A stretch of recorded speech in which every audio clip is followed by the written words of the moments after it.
To all of you.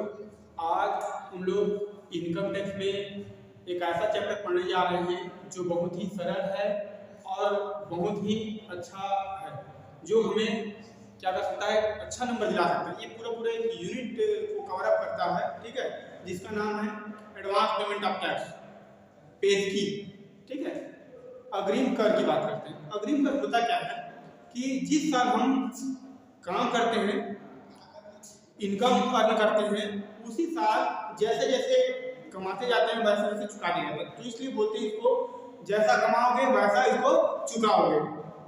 दूसरा बात, इसमें जो हमारा कुल आय होता है उस आय को अगले वर्ष ले देते हैं। कुल आय को क्या करते हैं, कुल आय इस वर्ष हमने कमाया है, देखो हमारा टैक्स जो है पेमेंट कैसे होता है, पिछले साल जो कमाते हैं उसका चुकता इस साल करते हैं और इस साल जो कमाते हैं उसको अगले साल। लेकिन जब एडवांस पेमेंट की बात करते हैं तो अगले साल का पेमेंट हम इसी साल दे देते हैं, ठीक है। जैसे एग्जांपल यदि 4 बोलते हैं 2022 में चल रहा है, लेकिन इस साल का अगर हम कमा रहे हैं और इस साल चुकाते हैं तो कौन सा पेमेंट होगा, 22 23 24 के लिए क्या करेंगे, हम पेमेंट देंगे, जिसको बोलते हैं एडवांस पेमेंट ऑफ टैक्स की बात करते हैं।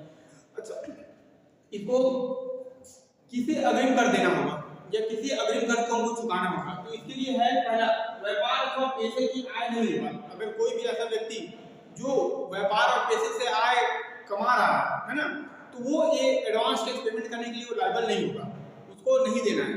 दूसरा, किसी व्यक्ति का जो उम्र 60 वर्ष से अधिक नहीं होना चाहिए। अगर 60 वर्ष से अधिक हो गया तो सीनियर सिटीजन में काउंटिंग होता है, और 80 वर्ष ऊपर हो जाता है तो सुपर सीनियर सिटीजन में काउंटिंग होता है। तो आपको एडवांस टैक्स जो पेमेंट करना है जो 60 वर्ष से नीचे रहेगा, ठीक है, 60 वर्ष से ऊपर नहीं होनी चाहिए। कब तक, जो पिछले वर्ष तक, गत वर्ष में उसका जो आयु है वो 60 वर्ष ऊपर नहीं होना चाहिए, ठीक। दायित्व उत्पन्न, दायित्व क्या होता है, दे करके जो राशि होगा वो 10,000 से अधिक, 10,000 या 10,000 से अधिक होगा। अगर हमारा मान लो टैक्स जो बन रहा है वो 9,000 का है, तो हम एडवांस टैक्स पेमेंट नहीं करेंगे। क्यों? क्योंकि उसके लिए एक लिमिट बताया गया है।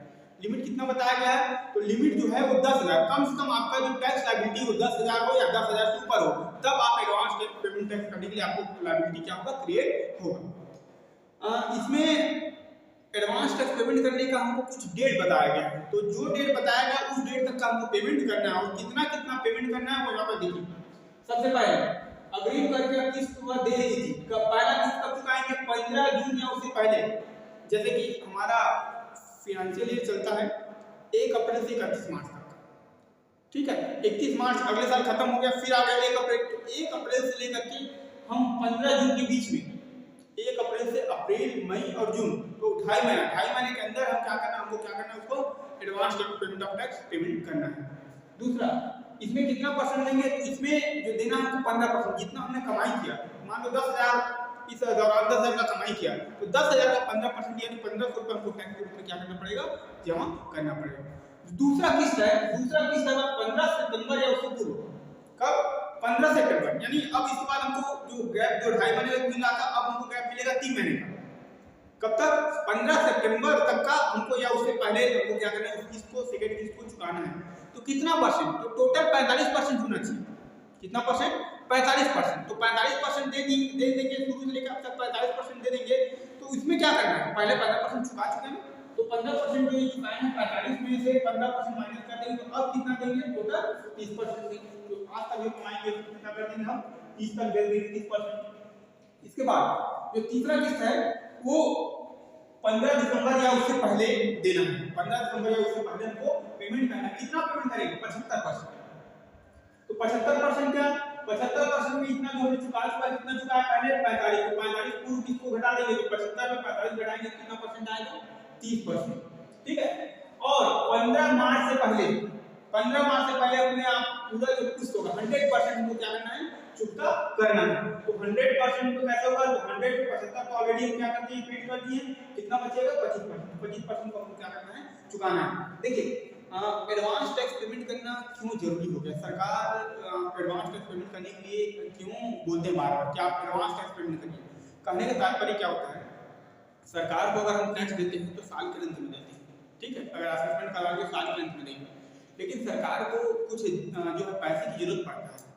हमारे यहाँ बहुत सारे प्रोजेक्ट चलते रहते हैं, जिसमें आगामी समय के लिए सरकार को बहुत ज़्यादा पैसे की जरूरत पड़ता है। तो सरकार यह चाहता है कि जो टैक्स हमको लास्ट मिलेगा वो अभी मिले, और अभी अगर हमको टैक्स मिलेगा तो हमारा जो अर्थव्यवस्था है वो सुचारू रूप से चल पाएगा।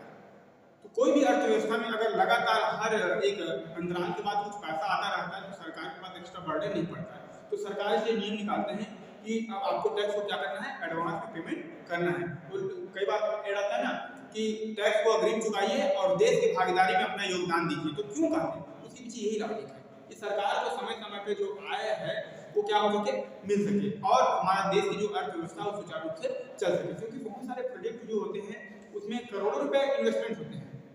तो अगर हम टैक्स एडवांस में चुकाते जाएंगे ना तो हमारे ऊपर भी बर्डन कम पड़ता है और सरकार को एक नियमित जो रेगुलर इनकम है वो भी होना रहता है। ठीक है। अच्छा, अगर हम एडवांस टैक्स पेमेंट करने के लिए हम लायबिलिटी हमको मिला हुआ है और हम एडवांस टैक्स पेमेंट कर रहे हैं, लेकिन जो हमारा लिमिट है उस लिमिट से अगर कम पेमेंट हो रहा है तो कितना उस पर सरकार पेनल्टी लगाता है ब्याज के रूप में। तो कितना पेनल्टी लगाएगा, तो देखिए इस टेबल में अग्रिम कर की चूक पर ब्याज, अगर कोई अग्रिम कर चुका है और उसका चूक हो रहा है तो उसमें कितना ब्याज लगाएंगे। तो 15 जून तक, अगर 15 जून तक हमने अपने टोटल इनकम का जितना हमारा इनकम है उसका 12% अगर कम हमने क्या किया है, पेमेंट किया है, तो वहां पे हमको क्या करना पड़ेगा, 1% मासिक दर से 3 महीने का ब्याज का क्या करना पड़ेगा, हमको भुगतान करना पड़ेगा। तो वो जो अमाउंट होगा अग्रिम कर का जमा राशि का अंतर होगा। अग्रिम कर कितना है, 15% अग्रिम कर होना चाहिए और हम चुका कितना रहे हैं, 12% से कम। 3% का जो मार्जिन होगा, 3% से जो कम का मार्जिन होगा, ज्यादा मार्जिन होगा, उस पर हम 1% क्या करेंगे, मंथली बेसिस पे 3 महीने का ब्याज चुकाएंगे। दूसरा, 15 सितंबर तक हमको टोटल जो पेमेंट करना है 45% पेमेंट करना है। इस 45% का पेमेंट करने का लिमिट है, लेकिन हम अगर 36% से कम करते हैं तो सरकार हमारे ऊपर क्या करेगा, ब्याज चार्ज करेगा। कितना परसेंट, तो ब्याज का दर तो सेम रहेगा, 1% मासिक के दर से रहेगा और वो भी 3 माह के लिए। और ब्याज का जो राशि वो क्या रहेगा, अग्रिम कर जो चुका रहे हैं, अग्रिम कर कितना है 45%, और अभी तक हमने कितना पेमेंट करने के लिए बोला गया 36%। तो 45 और 36 के बीच जो भी डिफरेंसेस रहेंगे उस पे हमको क्या करना पड़ेगा, पेमेंट करना पड़ेगा। उसके बाद जो तीसरा किस्त है, जो 15 दिसंबर या उससे पहले जो हमको पेमेंट करना है उस पे हमको 75% से कम मिलेगा ही नहीं। माने आपको दो में आपको रिलीफ मिलता है, एक में आप 12% तक चुका लीजिए, आपको कोई ब्याज नहीं लगेगा, दूसरा 36% तक चुका लीजिए, कोई ब्याज नहीं लगेगा। लेकिन जैसे ही तीसरा किस्त में आते हैं तो आपको 75% का जो अमाउंट आपका टारगेट है वो पूरा होना चाहिए। कितना है इसमें 75%, तो यहाँ भी आपको 75% ही चुकाना, 75% तक आपको पूरा कंप्लीट करने पड़ेगा। अगर नहीं कर पाते हैं, यहाँ तक 75% नहीं हो पाता है तो आपके सरकार क्या करेगी, ब्याज चार्ज करेगी 1% की दर से। उसके बाद 15 मार्च तक का 100% चुकता करना है। अगर 100% चुकता नहीं करेंगे तो जितना आपका अंतर रहेगा उतना क्या करेगा, सरकार आपको जो है ब्याज आपके पर चार्ज करेगा। देखिए, good morning to all of you. आज हम लोग इनकम टैक्स में एक ऐसा चैप्टर पढ़ने जा रहे हैं जो बहुत ही सरल है और बहुत ही अच्छा है, जो हमें क्या कर सकता है, अच्छा नंबर दिला सकता है। ये पूरा एक यूनिट को कवर अप करता है, ठीक है, जिसका नाम है advance payment of tax, page की। ठीक है, अग्रिम कर की बात करते हैं। अग्रिम कर होता क्या है कि जिस साल हम काम करते हैं, इनकम अर्न करते हैं, उसी साल जैसे जैसे कमाते जाते हैं वैसे वैसे चुकाते जाते हैं। तो इसलिए बोलते हैं इसको जैसा कमाओगे वैसा इसको चुकाओगे। दूसरा, इसमें जो हमारा कुल आय होता है उस आय को अगले वर्ष ले देते हैं। कुल आय को क्या करते हैं, कुल आय इस वर्ष हमने कमाया है, देखो हमारा टैक्स जो है पेमेंट कैसे होता है, पिछले साल जो कमाते हैं उसका चुकता इस साल करते हैं और इस साल जो कमाते हैं उसको अगले साल। लेकिन जब एडवांस पेमेंट की बात करते हैं तो अगले साल का पेमेंट हम इसी साल दे देते हैं। ठीक है, जैसे एग्जांपल यदि 4 लाख बोलते हैं, 2022 में चल रहा है, लेकिन इस साल का अगर हम कमा रहे हैं और इस साल चुकाते हैं तो कौन सा पेमेंट होगा, 22, 23, 24 के लिए क्या करेंगे, हम पेमेंट देंगे, जिसको बोलते हैं एडवांस पेमेंट ऑफ टैक्स की बात करते हैं। अच्छा, इसको किसे अग्रिम कर देना होगा या किसी अग्रिम कर को हमको चुकाना होगा, तो इसके लिए है पहला, व्यापार अथवा पैसे की आय नहीं होगा। अगर कोई भी ऐसा व्यक्ति जो व्यापार और पैसे से आय कमा रहा है ना, तो वो ये एडवांस टैक्स पेमेंट करने के लिए वो लायबल नहीं होगा, उसको नहीं देना है। दूसरा, किसी व्यक्ति का जो उम्र 60 वर्ष से अधिक नहीं होना चाहिए। अगर 60 वर्ष से अधिक हो गया तो सीनियर सिटीजन में काउंटिंग होता है, और 80 वर्ष ऊपर हो जाता है तो सुपर सीनियर सिटीजन में काउंटिंग होता है। तो आपको एडवांस टैक्स जो पेमेंट करना है जो 60 वर्ष से नीचे रहेगा, ठीक है, 60 वर्ष से ऊपर नहीं होनी चाहिए। कब तक? जो पिछले वर्ष तक, गत वर्ष में उसका जो आयु है वो 60 वर्ष पर नहीं होना चाहिए। ठीक। दायित्व उत्पन्न, दायित्व क्या होता है? दे कर की जो राशि होगा वो 10,000 से अधिक, 10,000 या 10,000 से अधिक होगा। अगर हमारा मान लो टैक्स जो बन रहा है वो 9,000 का है, तो हम एडवांस टैक्स पेमेंट नहीं करेंगे। क्यों? क्योंकि उसके लिए एक लिमिट बताया गया है। लिमिट कितना बताया गया है? तो लिमिट जो है वो 10,000, कम से कम आपका जो टैक्स लायबिलिटी हो 10,000 हो या 10,000 से ऊपर हो, तब आप एडवांस टैक्स पेमेंट टैक्स करने के लिए आपको लायबिलिटी क्या होगा? क्रिएट होगा। इसमें एडवांस टैक्स पेमेंट करने का हमको कुछ डेट बताया गया है, तो जो डेट बताया गया उस डेट तक का हमको पेमेंट करना है, और कितना कितना पेमेंट करना है वो यहाँ पर देखिए। सबसे पहले अग्रिम करके किस्त दे दी थी, पहला किस्त कब चुकाएंगे? 15 जून या उससे पहले। जैसे कि हमारा फाइनेंशियल ईयर चलता है 1 अप्रैल से 31 मार्च तक, ठीक है, 31 मार्च अगले साल खत्म हो गया, फिर आ गया 1 अप्रैल, तो 1 अप्रैल से लेकर के हम 15 जून के बीच में, 1 अप्रैल से अप्रैल, मई और जून, तो 2.5 महीने के अंदर हम क्या करना है? हमको क्या करना है? उसको advance payment of tax payment करना है। दूसरा, इसमें कितना परसेंट देंगे? तो इसमें जो देना हमको 15%, जितना हमने कमाई किया, मान लो 10,000 इस दौरान 10,000 का कमाई किया, तो 10,000 का 15% यानी 1,500 रुपये हमको टैक्स के रूप में क्या करना पड़ेगा? जमा करना पड़ेगा। दूसरा किस्त है 15 सितंबर या उससे पूर्व। कब? 15 सितंबर, यानी अब इसके बाद हमको जो गैप जो 2.5 महीने का मिला था, अब हमको गैप मिलेगा 3 महीने का। कब तक? 15 सितंबर तक का हमको, या उससे पहले हमको क्या करना है? उस किस्त को, सेकंड किस्त को चुकाना है। तो कितना परसेंट? तो टोटल 45% होना चाहिए। कितना परसेंट? 45%। तो 45% दे देंगे, शुरू से लेकर अब तक 45% दे देंगे। तो इसमें क्या करना है? पहले 15% चुका चुके हैं, तो 15% जो ये चुकाए हैं 45 में से 15% माइनस कर देंगे, तो अब कितना देंगे? टोटल 30% देंगे। तो आज तक जो कमाएंगे कितना कर देंगे हम? 30 तक दे देंगे, 30%। इसके बाद जो तीसरा किस्त है वो 15 दिसंबर या उससे पहले देना है। 15 दिसंबर या उससे पहले हमको पेमेंट करना है। कितना पेमेंट करेंगे? 75%। तो 75% क्या? 75% में इतना जो हमने चुका चुका, कितना चुका है पहले? 45। तो 45 पूर्व किस्त को घटा देंगे, तो 75 में 45 घटाएंगे, कितना परसेंट आएगा? 30%, ठीक है। और 15 मार्च से पहले, 15 मार्च से पहले अपने आप पूरा जो किस्त होगा 100% हमको क्या करना है? चुकता करना है। तो 100% तो कैसे होगा? तो 100 तो ऑलरेडी हम क्या करते हैं? पेड कर दिए, कितना बचेगा? 25%। 25% को हमको क्या करना है? चुकाना है। देखिए एडवांस टैक्स पेमेंट करना क्यों जरूरी हो गया? सरकार एडवांस टैक्स पेमेंट करने के लिए क्यों बोलते हैं बार-बार कि आप एडवांस टैक्स पेमेंट करिए? कहने का तात्पर्य क्या होता है? सरकार को अगर हम टैक्स देते हैं तो साल के अंत में देते हैं, ठीक है, अगर असेसमेंट करा के साल के अंत में देंगे, लेकिन सरकार को कुछ जो है पैसे की जरूरत पड़ता है। हमारे यहाँ बहुत सारे प्रोजेक्ट चलते रहते हैं जिसमें आगामी समय के लिए सरकार को बहुत ज़्यादा पैसे की जरूरत पड़ता है। तो सरकार यह चाहता है कि जो टैक्स हमको लास्ट मिलेगा वो अभी मिले, और अभी अगर हमको टैक्स मिलेगा तो हमारा जो अर्थव्यवस्था है वो सुचारू रूप से चल पाएगा। तो कोई भी अर्थव्यवस्था में अगर लगातार हर एक अंतराल के बाद कुछ पैसा आता रहता है तो सरकार के पास एक्स्ट्रा बर्डन नहीं पड़ता है। तो सरकार इसलिए नियम निकालते हैं कि अब आपको टैक्स को क्या करना है? एडवांस में पेमेंट करना है। तो कई बार ऐड आता है ना कि टैक्स को अग्रिम चुकाइए और देश की भागीदारी में अपना योगदान दीजिए। तो क्यों कहते हैं? उसके पीछे यही लॉजिक है कि सरकार को समय समय पे जो आय है वो क्या हो सके? मिल सके, और हमारा देश की जो अर्थव्यवस्था वो सुचारू रूप से चल सके। क्योंकि बहुत सारे प्रोजेक्ट जो होते हैं उसमें करोड़ों रुपए इन्वेस्टमेंट होते हैं। तो अगर हम टैक्स एडवांस में चुकाते जाएंगे ना, तो हमारे ऊपर भी बर्डन कम पड़ता है और सरकार को एक नियमित जो रेगुलर इनकम है वो भी होना रहता है, ठीक है। अच्छा, अगर हम एडवांस टैक्स पेमेंट करने के लिए हम लायबिलिटी हमको मिला हुआ है और हम एडवांस टैक्स पेमेंट कर रहे हैं, लेकिन जो हमारा लिमिट है उस लिमिट से अगर कम पेमेंट हो रहा है तो कितना उस पर सरकार पेनल्टी लगाता है ब्याज के रूप में। तो कितना पेनल्टी लगाएगा? तो देखिए इस टेबल में अग्रिम कर की चूक पर ब्याज, अगर कोई अगर अग्रिम कर चुका है और उसका चूक हो रहा है तो उस पर कितना ब्याज लगाएंगे? तो 15 जून तक, अगर 15 जून तक हमने अपने टोटल इनकम का जितना हमारा इनकम है उसका अगर 12% से अगर कम हमने क्या किया है? पेमेंट किया है, तो वहां पे हमको क्या करना पड़ेगा? 1% मासिक दर से 3 महीने का ब्याज क्या करना पड़ेगा? हमको भुगतान करना पड़ेगा। तो वो जो अमाउंट होगा अग्रिम कर का जमा राशि का अंतर होगा। अग्रिम कर कितना है? 15% अग्रिम कर होना चाहिए और हम चुका कितना रहे हैं? 12% से कम। 3% का जो मार्जिन होगा, 3% से जो कम का मार्जिन होगा, ज्यादा का मार्जिन होगा, उस पर हम 1% क्या करेंगे? मंथली बेसिस पे 3 महीने का ब्याज चुकाएंगे।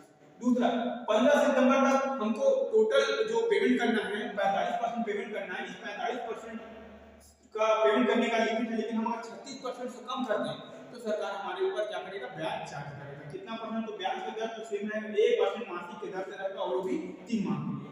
और ब्याज का जो राशि वो क्या रहेगा, अग्रिम का जो चुका रहे हैं, अग्रिम का कितना है 45%, और अभी तक हमने कितना पेमेंट करने के लिए बोला गया 36%।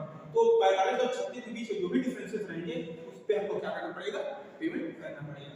उसके बाद तो तीसरा किस्त है जो 15 दिसंबर या उससे पहले जो हमको पेमेंट करना है उस पे हमको 75% से कम मिलेगा ही नहीं। माने आपको दो में आपको रिलीफ मिलता है, एक में आप 12% तक चुका लीजिए, आपको कोई ब्याज मिलेगा, दूसरा 36% तक चुका लीजिए, कोई ब्याज नहीं लगेगा। लेकिन जैसे तीसरा किस्त में आते हैं तो आपको 75% का जो अमाउंट आपका टारगेट है वो पूरा मिलना चाहिए। लेकिन कितना है इसमें 75%, तो यहाँ भी आपको 75% ही चुकाना, 75% तक आपको पूरा कंप्लीट करने पड़ेगा। अगर नहीं कर पाते हैं, यहाँ पर 75% नहीं हो पाता है तो आपके सरकार क्या करेगी, ब्याज चार्ज करेगी 1% की दर से। उसके बाद 15 मार्च तक का 100% चुकता करना है। अगर 100% चुकता नहीं करेंगे तो जितना आपका अंतर रहेगा उतना क्या करेगा, सरकार आपको जो है ब्याज आपके पर चार्ज करेगा। देखिए एक जो है हम देखते हैं, क्या नाम है, क्वेश्चन देख रहे हैं। क्वेश्चन में क्या दिया हुआ है कि अग्रिम कर हम कैसे चुका रहे हैं। अग्रिम कर चुकाने के लिए हम हमारे पास एक क्वेश्चन आया कि मिस्टर है जो भारत के निवासी है, उसका जो टोटल इनकम दिया 5,27,000, उसने कुछ जगहों पे कुछ टैक्स चुकाया होगा, तो वो टैक्स जो दिख रहा है टीडीएस के थ्रू, यानी इसका टैक्स कैलकुलेट कर दिया कितना 180 रुपया। तो चलिए इनको हमको निकालना है टैक्स लायबिलिटी। क्या निकालना है, टैक्स लायबिलिटी, कितना इसका टैक्स बनेगा। तो चलिए सबसे पहले जानते हैं 2.5 लाख तक का क्या होता है। 2.5 लाख तक का क्या हो जाता है, कोई चार्जेस नहीं, इसमें क्या होगा, नील हो जाएगा। अब अगला 2.5 लाख, नेक्स्ट अगला 2.5 लाख जो होगा, अगला 2.5 लाख पे आपका कितना चलेगा, 5%। तो ये कितना हो जाएगा, 5% होगा तो 12,500 रुपया इसका आपको टैक्स पड़ेगा। उसके बाद बैलेंस कितना बचा हमारा, कितना है 5,27,000 है, उसमें से हमारा 5 लाख खत्म हो गया, कितना बच गया 27,000। 27,000 का कितना परसेंट लगाएंगे, तो 20%। 27,000 का कितना लगाएंगे, 20%। तो 27,000 का 20% देखिए 5400 हो रहा है आपका।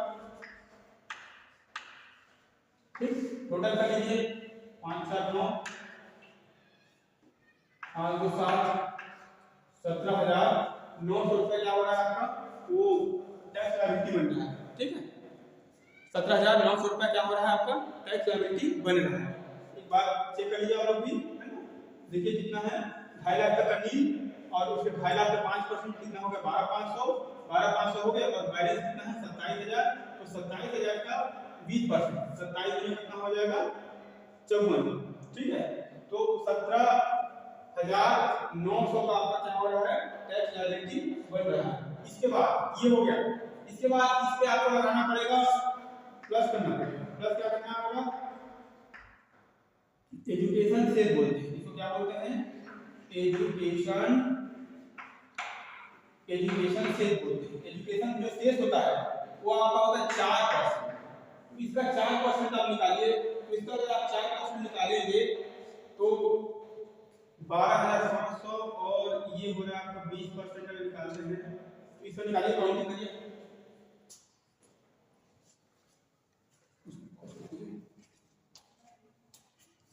इसमें हमें क्या करना है, 4% अगर से निकालते हैं तो क्या, एजुकेशन से हमको क्या करना पड़ेगा, 4% निकालना होगा। किस अमाउंट निकालते हैं, तो जो हमारा टैक्स लायबिलिटी बनता है, टैक्स लायबिलिटी अमाउंट कितना है, जो टैक्स का 17,900 जो हमारा टैक्स लायबिलिटी बन रहा है, इसका अगर आप 4% निकालेंगे तो 4% निकालेंगे तो 716 रुपए होगा। कितना होगा, 716 रुपए।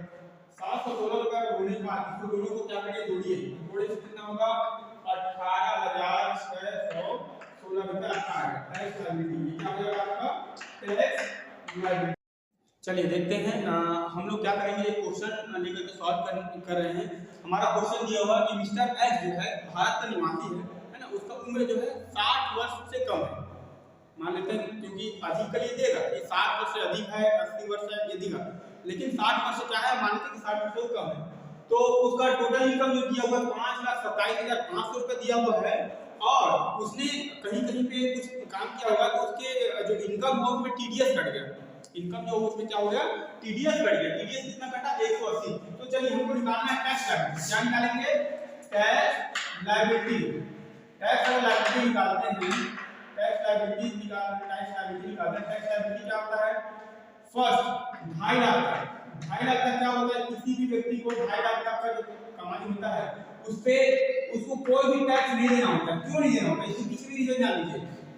देखिए अगर कमा रहा है तो कमाएगा जो उसका कुछ बेसिक नीड्स है, रोटी कपड़ा मकान, उस पर भी खर्च करना पड़ेगा उसको, है ना। तो अगर वो कमा रहा है तो कम से कम 2.5 लाख तो एक खर्चा है जो साल भर में आराम से कर सकता है। तो 2.5 लाख तक का क्या होता है वो नहीं कर देता है, उस पर सरकार कोई टैक्स नहीं लेता है। उसके बाद अगर 2.5 लाख के ऊपर हो गया तो हमारे पास कितना है, अगला 2.5 लाख, यानी नेक्स्ट जो 2.5 लाख है 2,50,000 है, इस पे कितना लेगा, इस पे लेगा आपका 5%। कितना परसेंट लेगा, 5%। तो ये हो जाएगा आपका 12,500 रुपए इसमें हो जाएगा पहला। इसके बाद बैलेंस पे कितना होगा, बैलेंस पे आपका हो जाएगा, बैलेंस कितना बचा, 27,500। तो जो बैलेंस है इस पे आपको क्या करना होगा, 20% देना होगा। कितना परसेंट देना होगा, 20%। तो 20% अगर आप देंगे तो ये आपका होता है 5500। कितना हो जाता है, 5500। टोटल कितना हो गया, तो ये हो गया 0 0 0 7 5 12 8 18। कितना हो गया आपका, 18,000। 18,000 लगाने के बाद आपको क्या करना पड़ेगा, इस पे एजुकेशन से जो सरकार उच्च शिक्षा जो आपका प्राइमरी एजुकेशन, मिडिल है, हायर है, ठीक है, और जो है हायर एजुकेशन, ये सब जो एजुकेशन होता है इसको पैसा कहाँ से मिलता है, फंड कहाँ से आता है। तो जो टैक्स पेयर होता है, अगर कोई टैक्स पेयर है 18,000 पे उसका टैक्स बन रहा है, इनकम टैक्स 18,000 बन रहा है, तो क्या इस 18,000 का 4% नहीं दे सकता है, तो उसका 4% और एक्स्ट्रा लगाता है। तो जिसको बोलते हैं एजुकेशन सेस। तो इसको क्या करेंगे, प्लस करते हैं, प्लस क्या करेंगे, एजुकेशन सेस।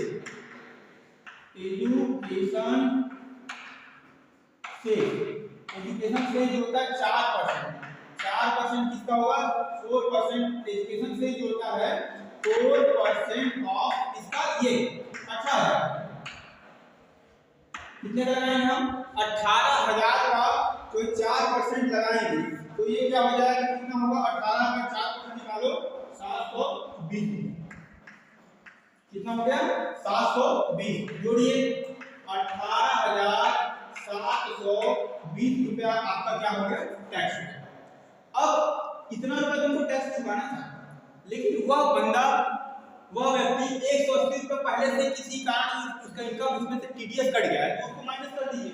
आप इसको माइनस कर दीजिए, 180 रुपये क्या करिए, माइनस कर दीजिए। तो आप आ जाएगा 18,540। कितना हो जाएगा, 18,540। ये आपका हो गया टैक्स लायबिलिटी। टैक्स लायबिलिटी, ठीक है, लायबिलिटी आपका टैक्स लायबिलिटी। अब कितना बचा, 18,540 रुपए। यहाँ तो आपको पेमेंट करना था 18,720 रुपए पेमेंट करना था, लेकिन आपने क्या माइनस किया, माइनस क्या किया, TDS, tax deduction at source, TDS minus कर दिया 180 रुपए। तो अब आपको कितना पेमेंट करना है, 18,540 रुपए आपको टैक्स में पेमेंट करना है। इस 18,540 को आपको एक साथ नहीं देना है, आपको क्या करना है, किस्त में देना है। तो पहला किस्त कर देंगे। तो पहला किस्त 15 जून को, 15 जून कितना देना है आपको, 15%। चलिए सबसे पहले किस्त लेते हैं, उसके बाद करेंगे। दूसरा किस्त आपको देना है 15 सितंबर को। कितना परसेंट, 45%, टोटल का 45%। तीसरा किस्त कितना देना है, तीसरा किस्त आपको देना है 15 दिसंबर को। कितना परसेंट, 75%। और चौथा किस्त कब देना है आपको, तो चौथा किस्त आपको देना है 15 मार्च को। 15 मार्च से उससे पहले आपको चौथा किस्त चुकाना पड़ेगा। कितना परसेंट, 100% चुकाना पड़ेगा, ठीक है। तो चलिए 18,540 का अगर आप 15% निकालते हैं तो 27, इसका निकलेगा 2,781। उसके बाद 45% में 15% माइनस कर दीजिए, कितना आएगा, 30%। तो इसका डबल कर दीजिए, तो ये हो जाएगा 2 8 16 7 14 15 2 4 5 5600। 5562 हो जाएगा। कितना हो जाएगा? 5562। अब देखिए तीसरा किस्त जो दिसंबर में देना है, कितना देना है अपने को? 75%। इसका 75% 18,540 को 75% निकाल लो और इन दोनों को क्या कर दीजिए? माइनस कर दीजिए। तो कितना परसेंट बचेगा? 30%। तो 30% फिर तो काम करेंगे 5562 का भी यहाँ पे क्या कर देंगे? किसका पेमेंट कर देंगे। उसके बाद 15 मार्च को क्या करना है? 100% करना है। 15 मार्च को क्या करना है? 100% हमको किस्त चुकाना है। तो कितना बच गया? 18,540 में इन सबको माइनस कर दीजिए तो आपको बचता है 4,635। 4,635 रुपया का बचता है। टोटल आपका हो गया 18,540 आपने क्या कर दिया? आपको पेमेंट कर दी। तो ये हो गया आपका एडवांस पेमेंट। इसी प्रकार आप क्या करेंगे? एडवांस जो टैक्स लायबिलिटी है उसको कैसे पेमेंट करेंगे। अगले क्वेश्चन में हम आपको बता रहे हैं कि कैसे आपको जो ब्याज का गणना करना है। ठीक है, देखिए क्वेश्चन हमें जैसे कर में चूक जो हो जाता है उस पर हम किस प्रकार ब्याज की गणना करेंगे। तो उसके लिए क्वेश्चन दिया हुआ है कि मिस्टर राम के पास जो है 1 लाख रुपए एडवांस टैक्स उनको पेमेंट करना था 4 अलग अलग किस्तों में। तो उसने जो किस्त पेमेंट किया वो इस प्रकार है। पहला किस्त जो 15 जून को पेमेंट करना था वो 14,000 पेमेंट कर दिया। दूसरा किस्त जो है 15 सितंबर को पेमेंट करना था 20,000 का किया है। तीसरा किस्त 15 दिसंबर को पेमेंट करना था 45,000 कर दिया। चौथा किस्त 15 मार्च को 21,000 पेमेंट कर दिया। अब चेक करना है कि किसमें हमको क्या करना है? ब्याज देकर मतलब ब्याज देना पड़ेगा, किसमें ब्याज नहीं देना पड़ेगा। तो पहला रूल क्या होता है? पहला रूल जो है आपका पहला रूल ये बोल रहा है कि आप कितना परसेंट? 12% से कम, 12% से क्या होना चाहिए? कम होगा तभी ब्याज लगेगा। लेकिन यहाँ पे देखिए 1 लाख का, अगर 1 लाख का क्या निकालते हैं? 1 लाख का निकालते हैं, 1 लाख का अगर 12% निकालते हैं तो कितना हो जाता है? 12,000। और हमने पेमेंट कितना किया है? 14,000 हमने पेमेंट कर डाला है। तो यहाँ पे नो इंटरेस्ट पेड। ठीक है, नो इंटरेस्ट पेड। इसमें इंटरेस्ट ही नहीं पेमेंट करना है, इसमें ब्याज की इसको फिर से लिख देता हूं, नो इंटरेस्ट पेड है ना। इस पे कोई ब्याज नहीं पेमेंट करना पड़ेगा। क्यों? क्योंकि हमारा अमाउंट जो है 12% से ज्यादा है। हमने पेड कितना किया है? 14,000। पहला किस्त कितना पेमेंट करना होता है? 15% पेमेंट करना होता है। कितना परसेंट? 15% पेमेंट करना होता है। और 12% से अगर कम रहेगा तभी आपको क्या मिलेगा? ब्याज मिलेगा। लेकिन हमने पेमेंट कितना किया है? अगर 1 लाख का अगर 12% निकालते हैं कितना होता है? 12,000। लेकिन हमने पेमेंट कितना किया है? 14,000, यानी हमने ज्यादा कर दिया। तो यहाँ पे नो इंटरेस्ट पेड यानी नो इंटरेस्ट रिक्वायर्ड पेड है ना। दूसरा किस्त कब है? 15 सितंबर को। कितना? 20,000 दिया है। हमको टोटल रिक्वायरमेंट कितना का है? 45% का। ठीक है, कितना? 45%। और 45% में हमारा टोटल कितना कम नहीं होना चाहिए? 36% से कम नहीं होना चाहिए। 36% से कम नहीं होना चाहिए।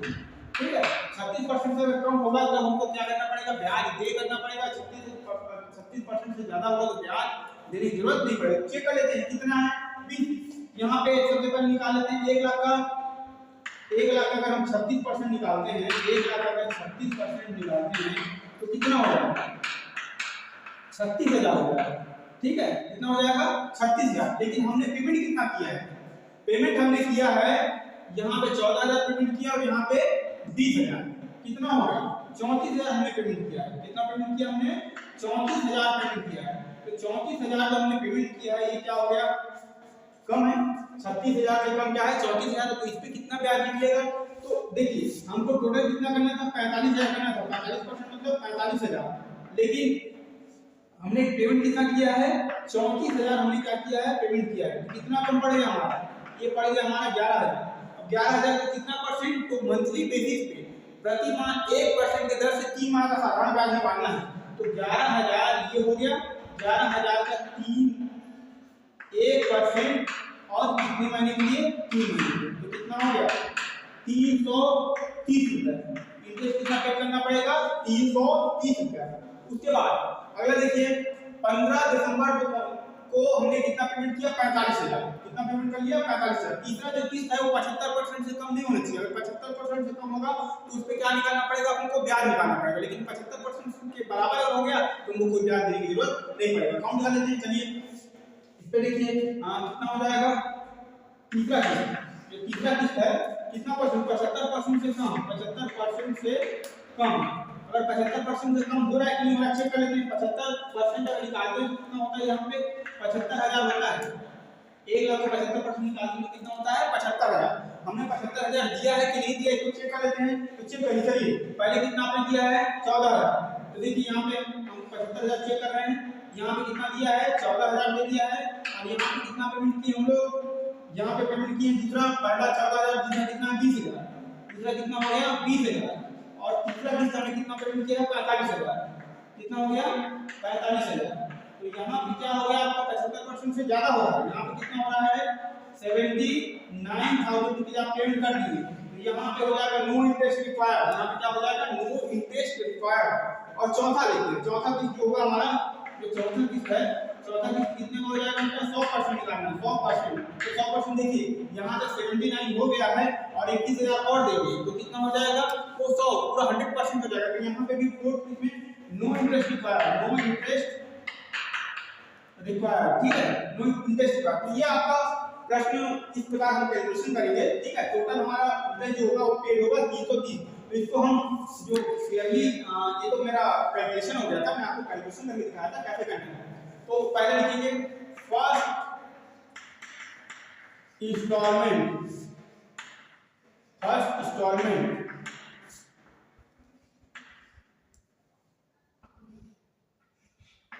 नॉट लेस देन 12%, 12% से कम नहीं, ठीक है। 1,00,000 का 12% कितना होता है 12,000। पेड किए हैं कितना किए हैं 14,000। तो यहाँ हो जाएगा no interest required, no interest required. यहाँ पे इंटरेस्ट नहीं लगेगा, क्यों, क्योंकि हमको पेड करना था 12,000 और हम पेड कर लिया 14,000। दूसरा इंस्टॉलमेंट,